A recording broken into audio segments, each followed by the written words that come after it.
Hey guys, welcome back. I want to talk a little bit about the G7 summit that happened over the weekend.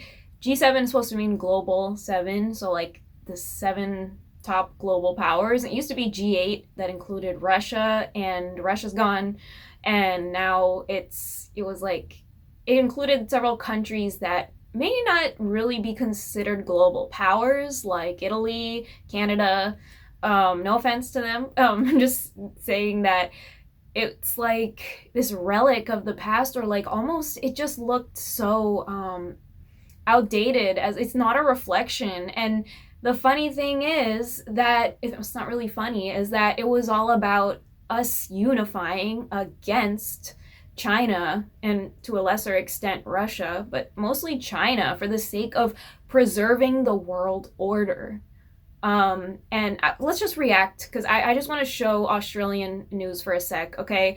I want to, because Australia is not part of the G7, but they were there for important reasons. They're close to China, and they're actually part of America's strategic, whatever it is.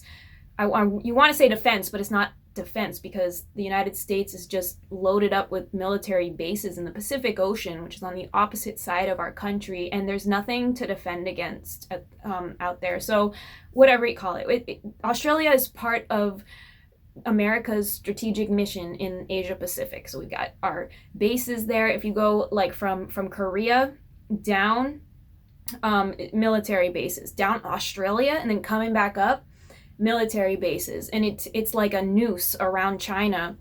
And it's like, and also America is trying to get more bases into like the former Soviet Union states like the Ukraine, and just really be completely dominating Asia in a way that is just completely watchdogging China, I suppose. Before I react to the Australian Prime Minister's speech at the G7, just want to note that it was actually back in the Obama administration, largely led by Hillary Clinton. I think she was like the mastermind of the whole pivot to Asia. Yes, it's a thing. It was called the pivot to Asia during the Barack Obama administration. And that was where 2/3 of our naval force became focused on the Asia Pacific. So and since then, we've been building up military bases. There's a documentary. It's available for free on Vimeo, and it's called The Coming War on China. I think it's really, really, really important. It's made by a really credible, reputable veteran journalist, and his name is John Pilger, and I really recommend checking out that documentary. He really breaks down the history, the history from the past of the United States, how we became such a big nuclear power that is testing nuclear weapons in Asia and claiming all these islands as their own. But then it also went into, since the Obama administration, what's happened as far as this militarization in Asia, which is a peaceful region. Hillary Clinton had her emails leaked by WikiLeaks, remember? And in one of the emails, there was a lot of different things going on, of course, but one of the things, she was found saying that the Pacific Ocean should be called the American Sea. I mentioned Hillary Clinton being a mastermind behind it and stuff, but I mean, mind you, the Pentagon, people at the Pentagon have lifelong careers, and the idea of China being an enemy, or China being a communist force we need to contain, of course, that goes back to the 50s.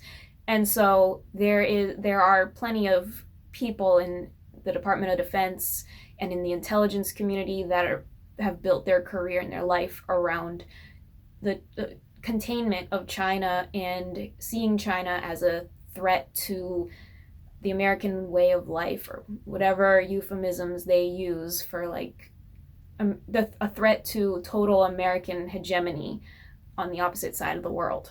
Okay, this is a conservative network, like a right-wing. Sky News is very right-wing, so that adds to it too. But let's see what, but again, it's all bipartisan, right? Even in Australia, even wherever, because they have like their mainstream news, their CBS, the 60 Minutes, all this stuff is super anti-China, as much, if not more, than the US. And I find that with this prime minister's rhetoric too, it's just scary. It's worse than Biden. way worse than Biden, and even I'd say worse than Blinken, the way that this guy talks about China in a very warmongering and very outdated way. So here we go. Now, Morrison, in his speech, set out our values, freedom above all, and said it is time. It is time for all democracies to defend it against the new authoritarian threats, like China, although he didn't quite name China. The jungle is growing back. Our challenge is nothing less than to reinforce, renovate and buttress a world order that favours freedom. Now, meeting this challenge will require an active cooperation amongst like-minded countries and liberal democracies not seen for 30 years.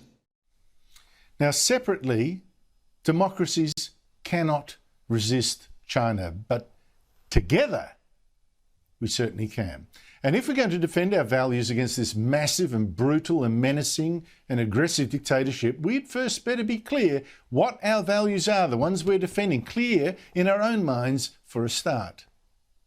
A world order that favours freedom over autocracy and authoritarianism. We can't be casual about these values and beliefs. They are inextricably linked to our way of life in this country.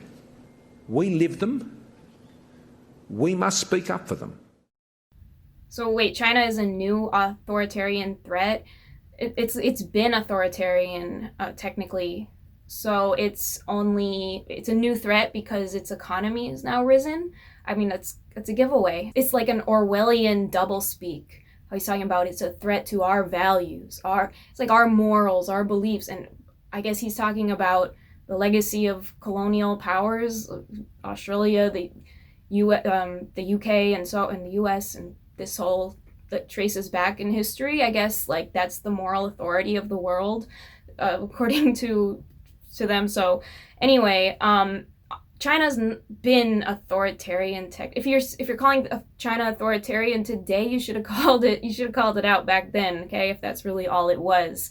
No, you're just making excuses because you don't want China's economy to be bigger than the United States, which I guess Australia feels it needs to be part of the United States world order and not move into a multilateral system of global peace. I mean, why would you? Actually, China is Australia's biggest trading partner. So it's just ridiculous. Like, I don't know what the US government is holding over Australia, but I know that Australian media has been crazy anti-China. Like you would need to do that to the people to allow this to really happen, to allow this prime minister to be so anti-China when so many Australian businesses work with China. He said the jungle is growing back. The jungle is growing back. So are we supposed to be mentally thinking in the past we deterred communism and we contained China and kept it smaller, kept it poor, and now it's grown back into an empire and it's a threat? What is this, yellow peril? While I was editing this video, I found that he was actually referring to Robert Kagan's book, The Jungle Grows Back, which I've never heard of. I really don't think that the position that this book takes is what most Americans think. My God. It's really the opposite of what people are saying. People are saying we are supposed to be focused inward right now because we got problems and we've contributed to international problems. But we're determined to police the world, right? This is the whole idea, is saving American imperialism with the excuse that it's because we're the moral people. The world will always tend toward chaos, but I don't know, somehow there's this exceptionalism at play. It's like he's trying to prove to himself as this special member here. He knows why he's there, because he's close, because Australia is close to China and part of this US strategic thing. And it's like he's trying to prove himself that he's willing to even use this old, outdated, almost colonial rhetoric. Now, meeting this challenge will require an active cooperation amongst like-minded countries and liberal democracies not seen for 30 years. 30 years would make 1990, 1991. So I guess we're going back to like after the fall of the Berlin Wall, and the idea is we took down all the bad guys, all the, the like, we kept the evil at bay, during the Cold War. And actually, the Cold War was horrible for the United States, and I thought we learned that. Like, it was this horrible race that we just put everything into military, and we overspent. There was inflation. It's just a complete distraction from domestic policies. It holds the country back. Why would you want to go back 30 years when there are new global powers on the table? You could have invited China and Russia and tried to sort out any differences, like problems. Obviously, this is not about that. This is not about world peace. It's a giveaway. Why would you want to go back in time and try to change things instead of working with the global powers that are here, even those who are set to be future global powers, maybe India, maybe Brazil, maybe give someone a chance. We must speak up for them. The Australian Strategic Policy Institute, they're the guys who told the world that China is enslaving its Uyghur population in Xinjiang. Australia's Strategic Policy Institute, or ASPI, is completely funded by government agencies, especially defense agencies, foreign government, Australian government, and then private sector, weapons makers, talking American weapons makers, Lockheed Martin. These are the guys that put it out to the world as, this is why it was a flashing thing. And then all these companies like Nike, H&M, they went and investigated there, and they actually said we didn't find any forced labor, but they backed out anyway. They cut their supply chain. And what happened was Skechers, this wasn't in the news, but it was heavily circulated on social media. Skechers did an independent investigation very thoroughly. Actually, it did it twice. It took this very seriously, and it said we can't find any forced labor at all. They decided not to pull out, and Skechers actually stood its ground a little bit. Of course, it didn't make news, of course, but anyway, this is what started the whole thing. And then, China's reaction was everybody started boycotting, because everyone was like, what the heck? Of course that's not going, of course there's not a genocide, of course there's not something like the Holocaust going on in Xinjiang. And so they started boycotting these Western companies, knowing that this is something political, geopolitical, that's coming out from the West, has something very much against China, and not with any goodwill for human rights at all. So let's look literally at their funding. Department of Defense core funding, 35%, so that's the majority. Federal government agencies, 32%. State and territory government agencies, overseas government agencies, defense industries, private sector, civil society, and universities, very small percent. In this report, it breaks down where all the different funding came from within all of Australia's, government agencies, and within the Department of Defense, how it all broke down. And then we come to the overseas government agencies, and guess who else but Israel? Embassy of Japan, Embassy of the Kingdom of the Netherlands, UK Embassy in China, US State Department, US Department of Defense, of course, via Allianz Science and Technology Corporation, and then the NATO Strategic Communications Center of Excellence. And then we come to the private sector. Lockheed Martin, okay? Lockheed Martin is what makes the biggest weapons that America uses, and the ones we sell to Saudi Arabia and Kuwait all the time. Biden just made a deal with the UAE, sold a bunch of weapons. Naval Group Australia, okay. Northrop Grumman, another weapons company. Those are all weapons companies, okay? Those are all weapons makers. That's the private sector. Okay, we got Facebook in here. We have we got suspicious stuff. These are the companies that are associated with government agencies, used for spying and so forth. Amazon Web Services Australia. these are the companies that are trying the hardest to fight China, like to get ahead of China, because they got 1.4 billion people in their market and they are ahead in tech, like, and it's getting to be like the high stakes like it wasn't in the past 10-20 years ago for people in big tech in the States. It's changing. We don't dominate the Chinese market anymore. They used to have Nokia phones. They used to, and then they started having they had Google Android. We kicked them out of that. They were developing too fast. They were developing their own phones and then putting Android on it. And we decided no, you guys can't. It's a threat to our way of life, right? That's what they say. So clearly it all shows in the funding, but this is what Australia says it has to speak out against, is this forced labor in Xinjiang, which it's just like as if it's out of the playbook, because this is like from World War II, the idea of concentration camps and a Holocaust, and the way like World War II really put America on top and started America on this path of global hegemony. Everyone else was like struggling at the end of World War II, and America came out and just like started dominating geopolitically. ASPI, backed by weapons makers, they are warmongers. And so it's just really frustrating that like this, these Western powers are standing up saying we need to basically go back to how we had it. We need to make sure that we lay out what the world order is.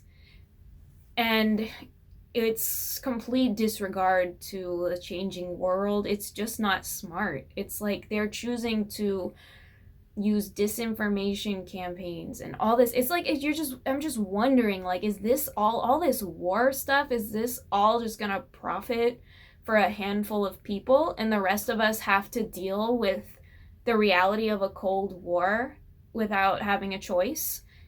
And it's all like justified because nobody wants another Holocaust. I always wonder why people don't question what Chinese people think about forced labor in Xinjiang. There would be people like rising up. There would be people like seeking asylum. There would be whistleblowers. There would be people who come to China or come out of China to the US and they're speaking out. Like, find me someone who's not connected to the CIA. It's just, they're making people believe like in China people are so oppressed that even like not just the Uyghurs are oppressed, but like the Chinese people their thoughts are so controlled by the government that they wouldn't call out a genocide. That's just ridiculous. Their disinformation about China is at an all-time high, and it's sad because you have to really start looking, if not at YouTubers from foreign countries who are visiting China, you have to like look at Chinese media. You have to look like at social media or at at what's coming out in Chinese news, because it is completely different.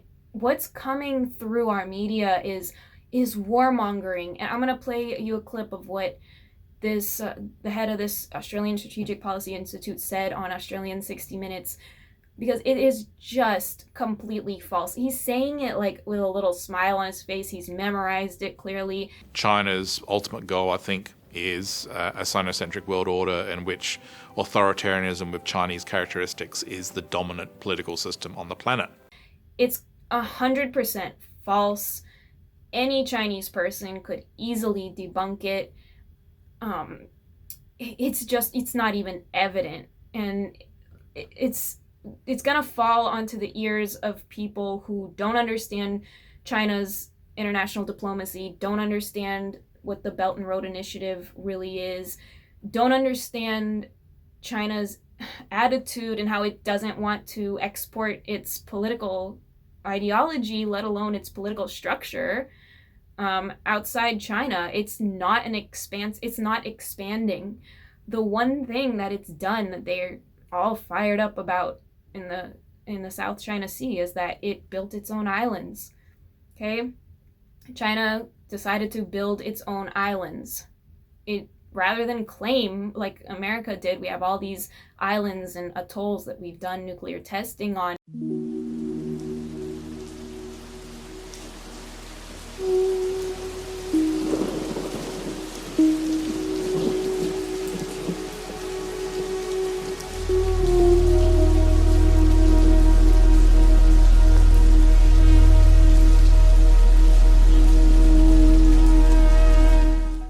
I mean, expansionist is the way the US pushed its language on everyone, okay? It would be the way, like, Canada treated its indigenous peoples. It would be the way Australia treated indigenous peoples. It would be the way America colonized the Philippines and colonized other, like, islands in the Pacific, okay?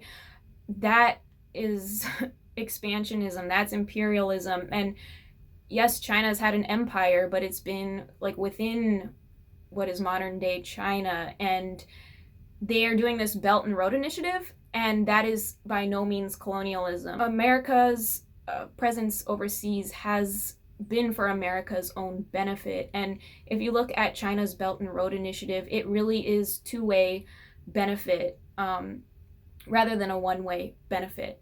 So that is something I would love to do a video on in the future, like the Belt and Road Initiative, because it is so interesting to me, because I'm really fascinated by the history of the Silk Road. And so it is really cool to me that this is being sort of resurrected, even though like we have global transportation and so forth. Like, this is happening in areas of the world that need to be developed, that need to help catch up to where Western countries have been, where Japan and where China is, you know, going through the Middle East, which has been so heavily ravaged by the United States in the past couple decades. I could keep rambling, but I'm going to stop it there. Let me know what you think in the comments about this guy's rhetoric. If you know anything about Australian politics, let me know what the heck is going on, because Australia's over there, you know, on that side of the world, and it is so ungrounded from the reality of what's happening in China and in the world at large, and how there's this divide. They're making it into a block. Like, you're either anti-China or you guys are the enemy. It's like they're using, like, as if like it's your moral imperative to be against China, and it's just so awful. It's like politics at its ugliest. But guys, leave the video a thumbs up if you liked it, and I will see you in another one. Take care.